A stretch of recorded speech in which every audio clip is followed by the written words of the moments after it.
What if I told you there's a small town just outside Kyoto where you can walk through scenes from Japan's most famous novel, taste tea that's been perfected over 800 years, and stand inside temples that emperors once visited? That place is Uji, and it's about to become your new favorite destination in Japan. I'm revealing the 9 places that make Uji absolutely essential for any first-time visitor, complete with insider timing tips and the fascinating stories behind each incredible site. Trust me, after watching this video, you'll understand why Uji deserves way more than just a day trip.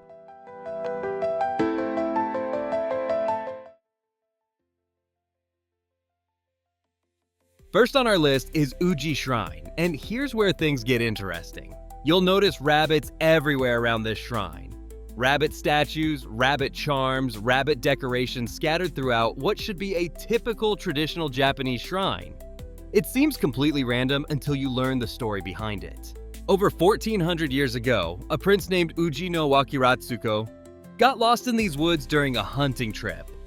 Just when things looked hopeless, a rabbit appeared and kept looking back at him, guiding him to safety. This became known as the legend of the Mikaeri-Usagi, the looking back rabbit.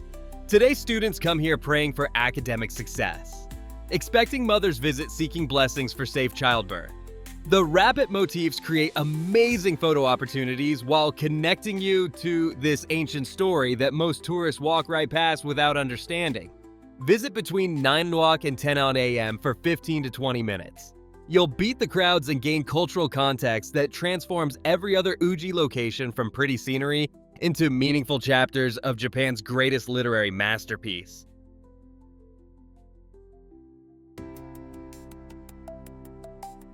Next essential spot is the Tale of Genji Museum, and here's your challenge. How do you connect with a 1,000-year-old novel that's considered the world's first psychological novel when you've never read it? Most visitors think they can't. This museum solves that problem completely. Many tourists skip it thinking it's just another boring literature display. They're missing something incredible. Life-size dioramas recreate scenes from the tale of Genji's final chapters, which all happen right here in Uji. English audio guides make this complex story totally accessible. Interactive displays show you exactly how Heian court life worked. Period costumes help you understand why this story still matters today. Spend 500 to 600 yen and 45 to 60 minutes here between 9 and 11 a.m. This transforms every other Uji location from pretty scenery into meaningful literary landmarks. You'll walk through places where these fictional characters lived and loved. Now you're ready for sacred sites that predate even this ancient tale.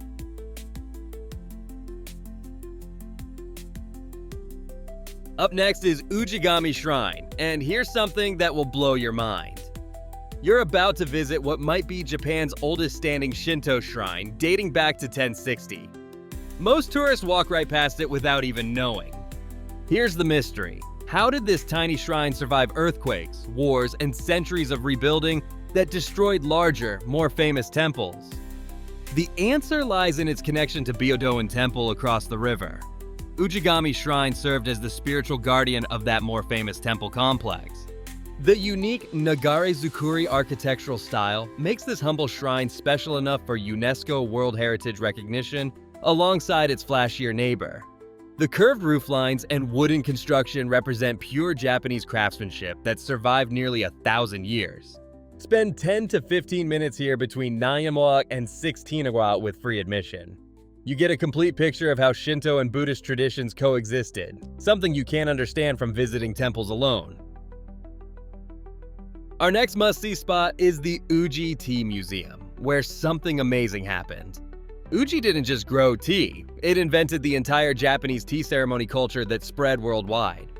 Most people think tea museums are boring displays behind glass. This interactive facility proves them completely wrong.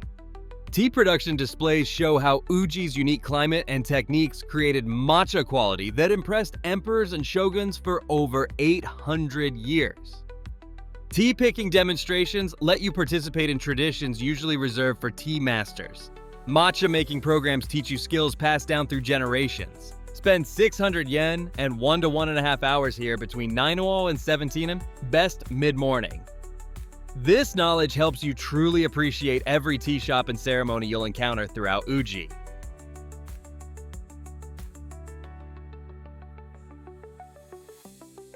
Next up is the Uji and Tea Town Historical Park, where most historical sites show you artifacts behind glass. This park lets you step into working tea fields and traditional buildings. Many visitors miss this experience because they think they've already done tea at the museum. This offers something completely different. You walk through actual tea plantations where leaves for imperial ceremonies were grown. Enter traditional tea houses where you practice the ceremony yourself. Panoramic views show Uji's tea-covered hillsides. Seasonal changes affect both landscape and tea quality throughout the year. Spending 1 to 2 hours here between 9 and 1700 costs around 600 yen. You get the full sensory experience of tea culture in the actual environment where it all began.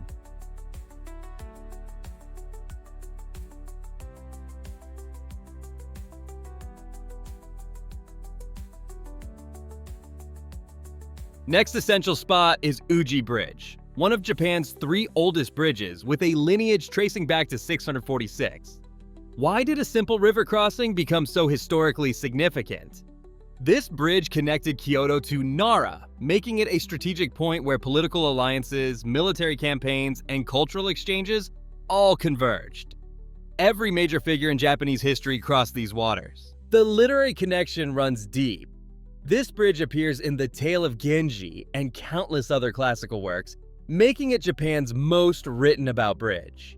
Writers found inspiration in its flowing waters and strategic importance. Today, you cross the same path, viewing the 13-story stone pagoda on the central island. The river's flow shaped Uji's entire development. Spend 30 to 45 minutes exploring the bridge and riverfront. Visit at dawn or late afternoon for perfect lighting and fewer crowds. This connects all of Uji's historical, literary, and cultural elements into one story. This transportation history created the commercial district that still thrives today.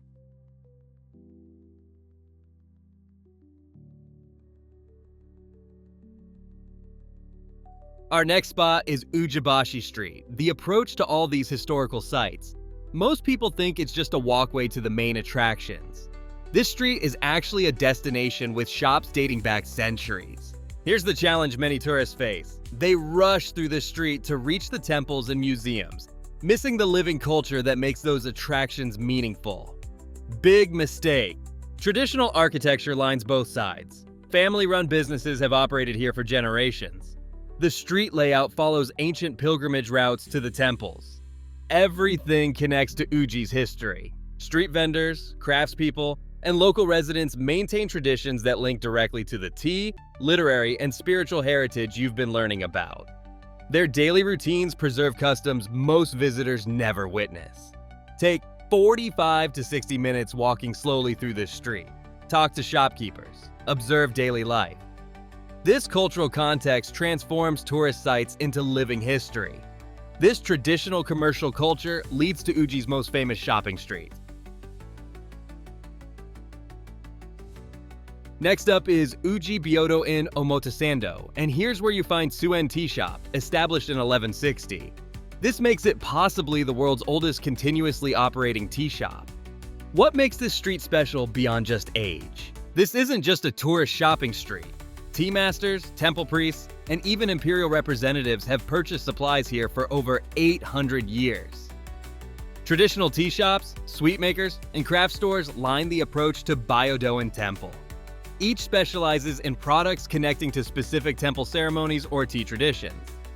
Sampling matcha sweets, watching traditional preparation methods, and learning about different tea grades gives you knowledge most visitors to Japan never acquire. Shop owners explain techniques passed down through generations. Spend 60 to 90 minutes exploring these shops, best mid-morning when fresh products arrive. Learning from shopkeepers transforms you from a tourist into someone who understands Japanese tea culture. This commercial district exists because of the temple that inspired it all. Last on our list is Byodo-in Temple, where you'll find the Phoenix Hall that appears on Japan's 10-yen coin. Why did this specific building become the symbol of an entire nation? This temple represents the peak of Heian period architecture and Buddhist art. Most visitors see it without understanding what makes it architecturally revolutionary. The Phoenix Hall's unique design seems to float on its reflecting pond. The National Treasure Buddha statue inside glows in filtered light. The building's proportions create optical illusions that change throughout the day. This temple plays a major role in Pure Land Buddhism. Its design represents the Western paradise, making it both an architectural marvel and a spiritual journey. The curved rooflines mirror phoenix wings ready for flight. Spend 1 to 1.5 hours here between 8:30 and 17:30, best early morning or golden hour. Include the museum in your visit. Understanding its spiritual and artistic significance makes this the perfect culmination of everything you've learned about Uji's culture, history, and traditions. Uji isn't just a day trip from Kyoto. It's a complete cultural education that most travelers never receive. Literature, spirituality, craftsmanship, and history combine in one walkable town. Use these timing tips and cultural insights to avoid the shallow tourist experience. Understanding Uji gives you the keys to understanding all of traditional Japan. Every other temple, tea ceremony, and historical site you visit becomes infinitely more meaningful. You now have the cultural foundation that transforms tourist attractions into living history. If this helped you plan your Uji adventure, hit that like button and subscribe for more Japan travel guides. Drop a comment about which Uji spot you're most excited to visit first.